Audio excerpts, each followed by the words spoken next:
Hello everyone, my name is Matthew Blackman. Today is May 18th, 2025, and this is my week 6 assignment for FTT 122, Introduction to Ammunition and Basic Ballistics. So for this assignment, we were asked to use everyday objects to demonstrate and explain the following terms: trajectory and sights, gyroscopic drift, drag, Magnus effect, Coriolis and evotus effects, vertical angles, and transonic ballistic performance. So, starting with trajectory and sights, the trajectory is the flight path that the object or bullet will take from the barrel to the target, and then the sights are designed to create a line of sight that is negative angle to the bore's axis. So if we just picture that these are the sights, and you align the front and the rear sight with the target, the barrel is being pointed at a slightly positive angle. So once you get the front and the rear sights lined up on the target and take your shot, it should be accurate. Next is gyroscopic drift, which is when the spinning object will move perpendicular to the direction of force, and the direction of its rotation is pulled to Earth by gravity, which we can kind of see just by spinning my ring here.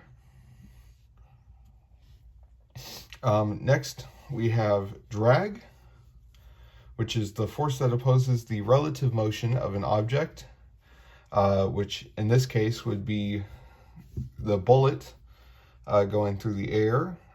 Drag always opposes the option of the object. Basically, it's the pressure from the air forcing against the projectile. So my hand was the air, and this was the projectile. It's always forcing against it.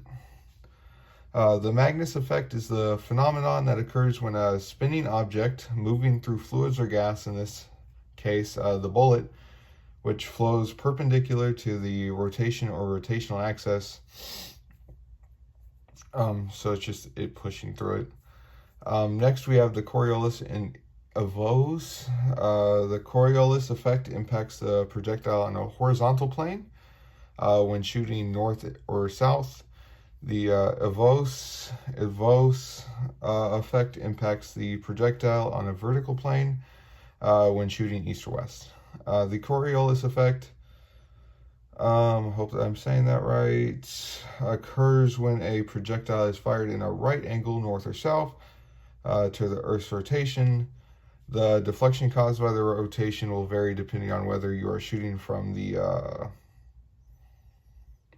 northern hemisphere or southern hemisphere.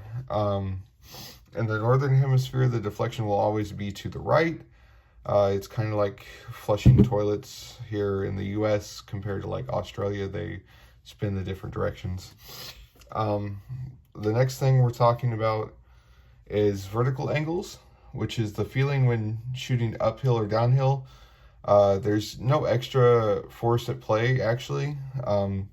Gravity only pulls straight down, as it does with every object on Earth. So it affects less of the shot than it seems. That's why the target often feels farther than it really is. Lastly, we're going to talk about transonic ballistic performance, which happens when a supersonic projectile slows to subsonic speeds.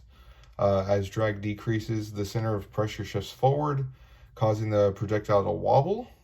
If it's not well stabilized, it may drift off course. If it is, it can recover after a brief wobble. And that's it. All this information was gathered from the SDI textbook, specifically Chapter 9. And again, my name is Matthew Blackman, and thank you for watching. Have a good day.